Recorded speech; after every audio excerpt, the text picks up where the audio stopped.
Ассаляму алейкум, менің YouTube каналыма қош келдіңіздер. Бүгін сіздерге осындай өте керемет дәмді болып шығатын қызыл барқыт капкектерін жасайтын боламын.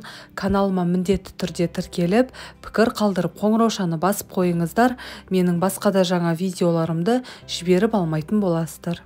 Бізге қажетті заттарымыз, қантымыз қажет болады, какао және де ұнымыз, жұмыртқамыз, сахарная пудра, маскарпоне, творожный сыр, гелевый краситель және де осындай насадка, сұйық майымыз, сливки, сүт қажет болады.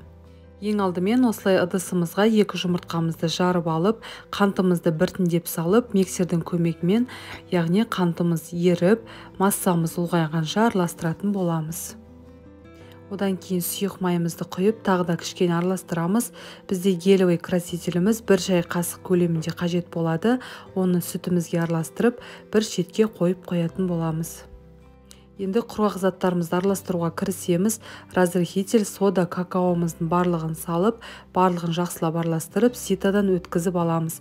Одан кейін дайын массамызға гелевый краситель, құрғақ заттарымыздың барлығын салып, бірдей масса болып, жақсылап араласқанша араластыратын боламыз.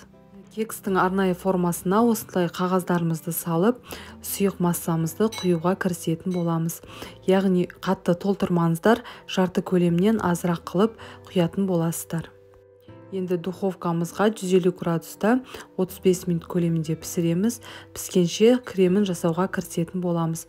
Креміне жаңағы заттардың барлығын, яғни маскарпоне, сливки, сахарная пудра, творожный сыр барлығын араластырып, осылай өз формасын ұстағанша араластыратын боламыз. Капкектеріміз міне бізде осындай жұп-жұмсақ болып шығады. Енді кремін осылай бетіне әсемдейтін боламыз. Кексті осылай үгітіп, бетіне септім. Міне біздің красный барқыт капкектеріміз дайын болды. Өте дәмді, жұмсақ болып шығады. Міндетті түрде жасап көріңіздер. Сіздерге және отбасыларыңызға ұнайды деген ойдамын.